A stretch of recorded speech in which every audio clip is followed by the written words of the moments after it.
말씀 가운데서 이제 모세가 지난 이 연장된 그 떨기 이야기, 떨기 나무 가운데서 나타나신 불, 꺼지지 않는, 소멸하지 않는 불, 그 불을 주목하여 보고 갔다가 그 하나님의 음성을 듣습니다. 모세야 모세야 부르시고, 그리고 Here I am, 내가 여기 있나이다, 그렇게 말씀하는 가운데 이곳 네가 선 땅은 거룩한 땅이니까 신발 벗어라, 그렇게 말씀하셨어요. 그리고 내가 애굽 땅에서 그 부르짖음을 들었고, 그 부르짖음 가운데서 그들을 이끌어내어서 애굽인의 손에서 그들을 이끌어내어서 젖과 꿀이 흐르는 땅으로 인도해 내겠다, 그렇게 말씀하시는데, 그런데 모세는 도저히 이 하나님의 그 명령, 그 부름을 받아들일 수가 없어요. 그래서 11절에 내가 누구이기에, 내가 누구이기에 도대체 바로에게 가고 이스라엘 백성의 자손을 애굽에서 인도해낼 수 있겠습니까? 그렇게 말씀하는 가운데 내가 너와 함께 하겠다, 너 때문에 구원하는 게 아니라 나 때문에 구원받게 될 거다, 그렇게 말씀을 하셨어요. 그런 가운데서 이제 모세가 이야기합니다. 누가 나를 보냈냐고, 그 하나님이 누구냐고 물으면 도대체 내가 뭐라고 대답하겠습니까? 그렇게 묻습니다. 그 가운데 하나님께서 이제 말씀을 하시는 거예요.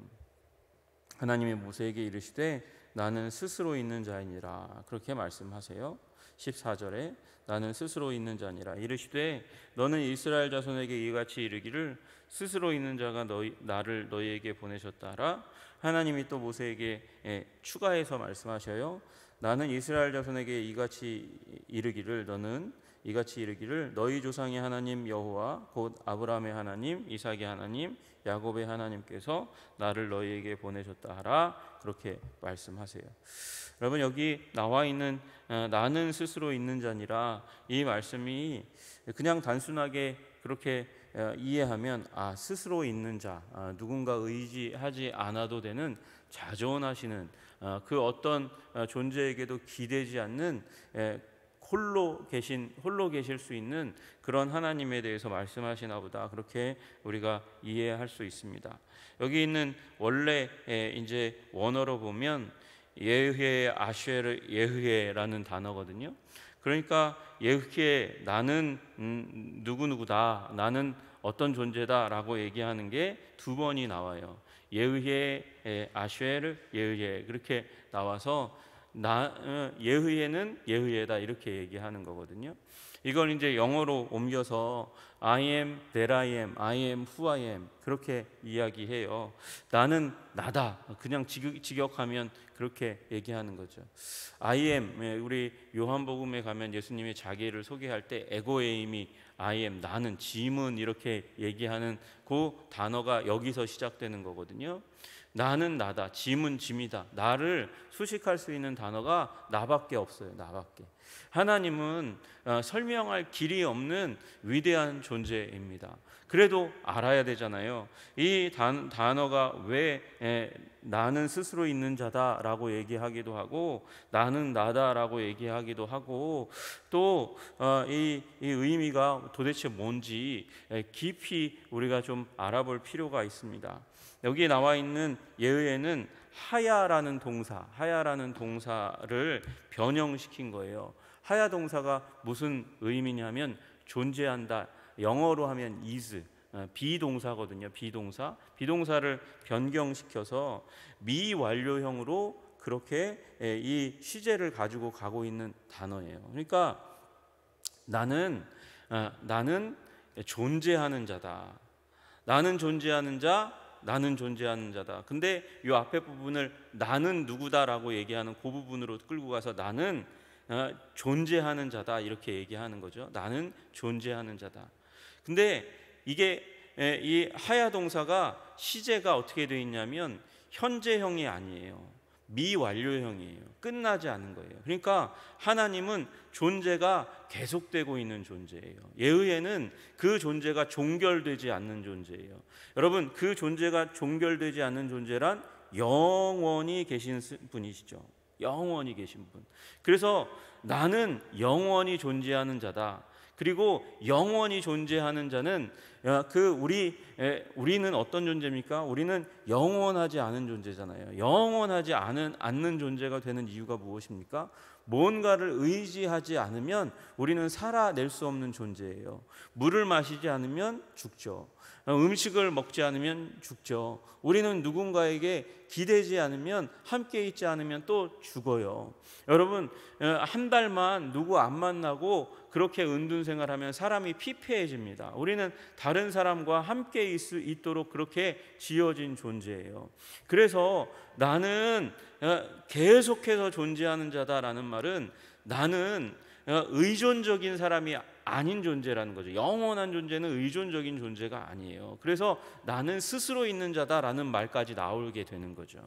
여러분, 우리는 누군가에게 의존할 수밖에 없는 존재고, 의존하니까 여러분 아무리 잘 먹고 잘 살아도, 사람들 많이 만나도 언젠가 나는 죽습니다. 왜 그렇습니까? 나는 육체에 의존하는 존재인데 이 육체가 쇠해요. 언젠가 망가져요. 끝장이 나요. 그러니까 나는 죽을 수밖에 없는 존재지만 하나님은 영원하시고, 그리고 그 어떤 존재에게도 기대지 않는 스스로 계신 자라는 말이 나와 있는 거죠. 나는 영원하고 스스로 있는 자다. 나는 영원한 존재, 나는 나로밖에는 설명할 수 없는 존재다. 그렇게 말씀하고 계시는 거예요.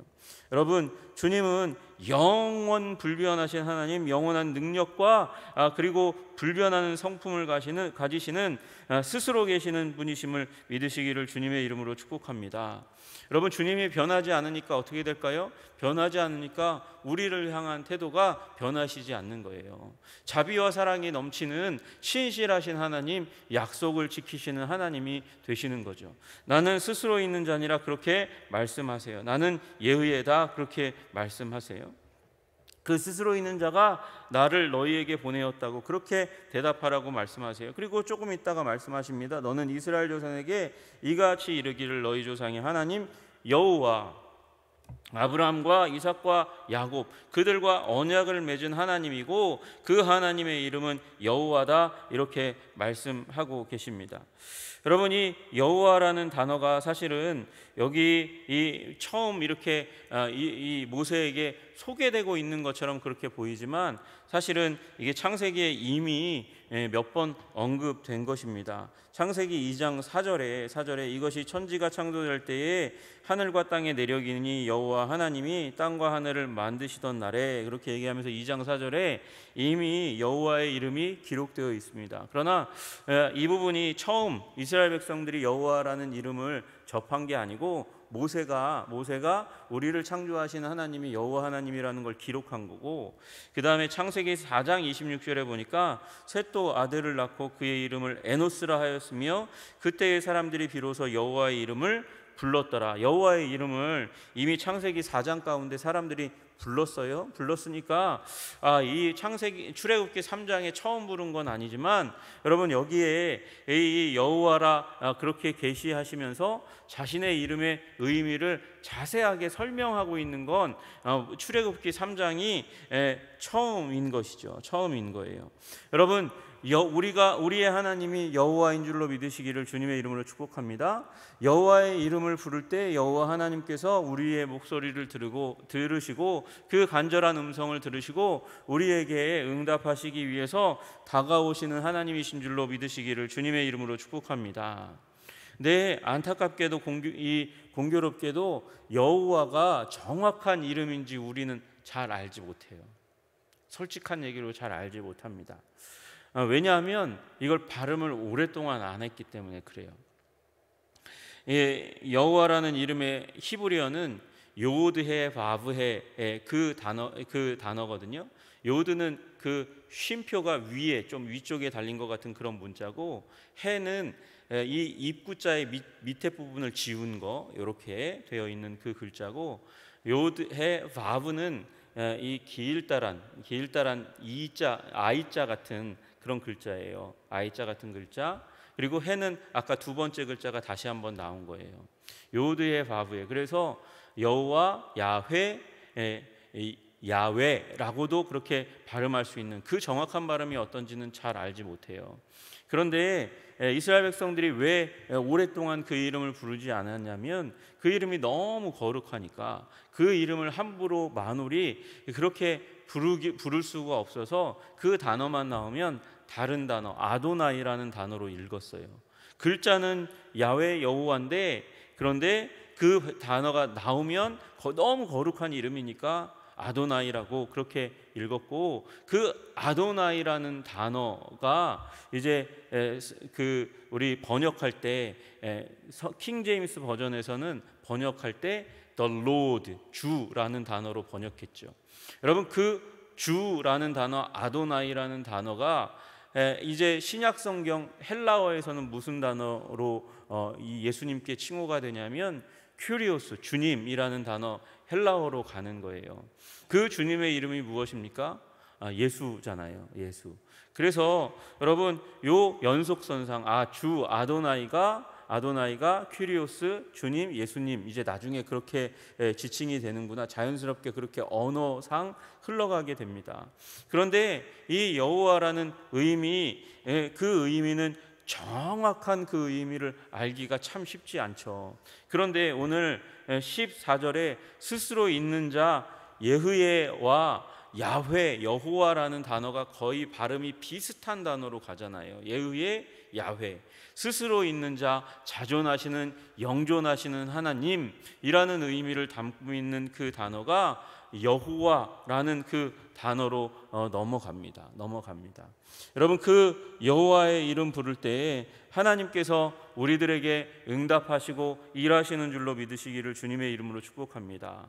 아브라함과 이삭과 야곱에게 나타났던 그 하나님이 여호와 하나님, 야훼 하나님, 예흐의 하나님이라고 그렇게 말씀하시고, 그리고 그 하나님이 이 이름을 주목하여 기억하라고 말씀하세요. 이는 나의 영원한 이름이요, 불변하는 이름이래요. 이 이름을 영원한 이름이니까 기억해야 하죠. 그 여호와의 이름, 기억해야 될 이름, 영원한 이름, 그리고 또한 대대로 기억할 나의 칭호니라 그렇게 말씀하세요. 칭호는 이름이라는 단어잖아요. 그 이름이라는 말을 왜 두 번이나 썼을까? 그런데 여러분, 여기 칭호라는 말은 지크리라는 단어로 기념물이라는 거예요. 기념물, 기억해야 될 이름, 기념물, 이렇게 되어 있어요.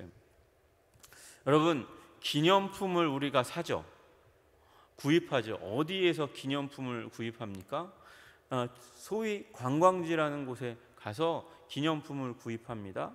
관광지에서 왜 기념품을 구입하죠? 내가 여기 있었다는 걸 기억하도록 하기 위해서. 그래서 기념품을 사잖아요. 그 뭐 63빌딩을 가던 어디를 가던 그 뭐 롯데타워를 가던 그 랜드마크, 그 관광지의 중요한 곳에 가면 그곳을 기념하는 기념품을 팔아요. 여러분, 주님께서 말씀하세요.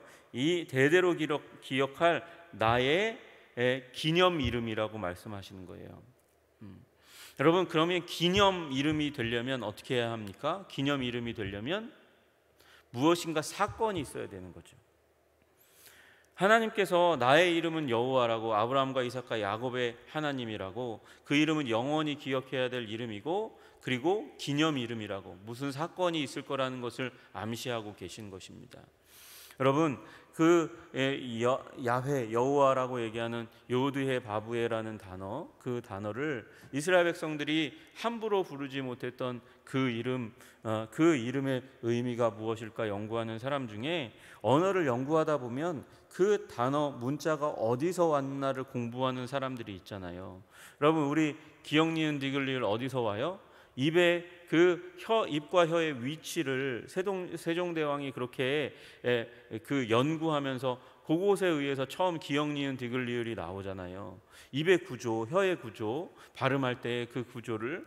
여러분, 이 히브리어도 이 문자가 있지만 그 문자가 그 근원이 상형, 어떤 문자, 어떤 뭐 물체, 어떤 이 물건, 신체의 일부를 가져다가 상형으로 본을 떠서 만들어진 문자가 히브리어 문자라는 거예요.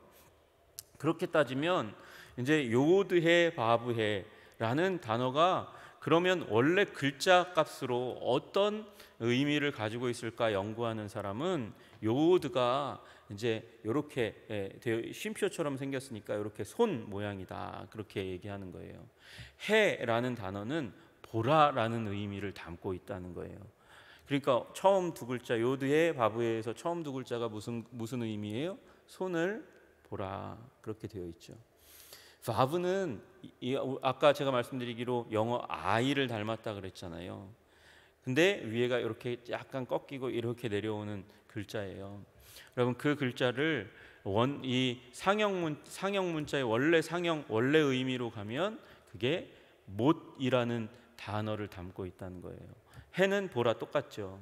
그러니까 뭐를 보라고요? 못을 보라고, 못을 보라라고 그렇게 되어 있다는 거예요. 여러분, 손을 보라, 못을 보라, 그게 여호와라는 요드의 바브의 의미라는 것이죠. 그 문자를 보면 상형 문자의 문자 값을 보면 그렇게 히브리 백성들이 생각할 수 있다는 거예요. 그 이름의 의미가 뭐라고요? 손을 보라, 못을 보라. 무슨 생각이 나세요? 예수님의 우리를 위하여 십자가에 달려 못 박힌 그 손을 보실 수 있는 은총이 임하시기를 주님의 이름으로 축복합니다. 이스라엘 백성, 그들은 그 문자의 주인임에도 불구하고 우리를 위하여 손에 못 박히신 예수님을 보지 못해요. 그런데 우리는 기억할 그분의 기념 이름을 우리는 엿보고 있습니다. 여호와 하나님의 그 이름 가운데 우리 죄를 위하여 죽으신 예수님, 자기 백성을 위하여 죄를 없애기 위하여 십자가에 달리신 예수님을 보게 되는 거예요. 그렇게 따지면 여호와 하나님의 이름은 예수인 거죠. 여호와의 이름은 자기 백성을 저희 죄에서 구원하기 위하여 십자가에 달리신 그 손에 못을 박으신 예수 그리스도라는 사실을 우리는 보게 됩니다. 여러분, 아브라함과 이삭과 야곱에게 약속하신 그 약속이 다만 이스라엘 백성에게 많은 자손을 허락하는 게 아니고 이스라엘 백성에게 그 땅 가나안 땅을 허락하시기 위해서 아브라함과 이삭과 야곱에게 언약하신 것이 아니라 여러분, 우리를 영원한 본향으로 인도하시기 위해서, 그래서 모든 민족, 땅의 모든 족속이 너를 인하여 복을 얻을 것이니라, 땅의 모든 족속에게 복 주시기 위해서 그렇게 아브라함과 약속하시고 그리고 그 약속을 실행하시는 하나님이라는 사실을 발견하게 되는 것입니다. 다만 400년 동안 애굽에서 종살이하던 히브리 민족을 애굽 왕의 손에서 구출하기 위해서 지금 모세 앞에 나타난 것이 아니고 인류를 죄에서 구원하기 위해서 지금 모세 앞에 나타나서 나는 아브라함과 이삭과 야곱의 하나님이고 나는 여호와다, 나는 스스로 있는 자다 라고 말씀하시면서 이 이름을 영원히 기억하라고, 이것이 기념 이름이 될 것이라고 말씀하시는 하나님이시라는 것이에요. 여러분, 그리고 그 이름의 의미를 우리는 깨달아 하시기를 주님의 이름으로 축복합니다. 한성의 백성 모두가 여호와의 이름이 들려지면 그 이름 가운데 하나님의 구원의 능력과 그 구원의 사랑이 가슴 가운데 부어지기를 주님의 이름으로 축복합니다. 그 여호와의 이름으로 우리의 삶이 변화되기를 소원합니다. 여러분, 이 여호와의 이름을 이스라엘 백성들이 가졌고 모세가 가지니까 구원의 일들이 일어나는 거예요. 출애굽의 일들이 일어나는 거예요. 그 간악한 소나기에서 구원하시는 하나님의 능력이 임하시는 거죠. 여러분, 그 놀라운 능력이 나의 삶 가운데 임하게 하여 주시옵소서. 주님, 그 위대한 능력이 나의 가정 가운데 임하여 도저히 벗어날 것 같지 않은, 벗어날 수 없을 것 같은 그 문제로부터 우리의 가정을 구원하여 주시옵소서. 주님, 그렇게 기도하시고 그 구원의 하나님의 능력을 경험하시는 여러분과 제가 되기를 주님의 이름으로 축복합니다. 기도하겠습니다. 존귀와 영광과 찬양을 받으시기에 합당하신 주님, 주님께서 그 이름을 알게 하시니 여호와의 이름 스스로 있는 자 예후의 이름을 우리가 알고 깨닫고 하나님 우리의 삶 가운데 적용할 수 있도록 주님 도와주시고 인도하여 주시옵소서. 영원하시고 스스로 계신 그 하나님, 자존하시는 하나님께서 그 위대한 능력 전능성으로 하나님 이스라엘 백성 모세의 인생 가운데 들어오셨습니다. 하나님 우리 인생 가운데도 들어오셔서 하나님 우리에게 구원을 베풀어 주시옵소서. 하나님 십자가에 달리신 예수님의 그 놀라우신 사랑과 구원의 대역사가 우리의 삶 가운데 깃들어 하나님 우리 아버지 삶 가운데 있는 죄성으로부터 나를 구원하여 성결한 거룩한 자가 되게 하여 주시고 하나님 우리 가정 가운데 들어오셔서 우리 가정의 경제의 문제, 삶의 자녀의 문제 하나님 다 들어오셔서 아버지 그 모든 문제 가운데 해결자가 구원의 이름이 되어 주시기를 간절히 소원합니다. 주님 우리를 붙들어 주시옵소서. 여호와의 이름 부를 때 오셔서 다스리시고 통치하여 주시옵소서. 예수님 이름 받들어 기도드리옵나이다. 아멘.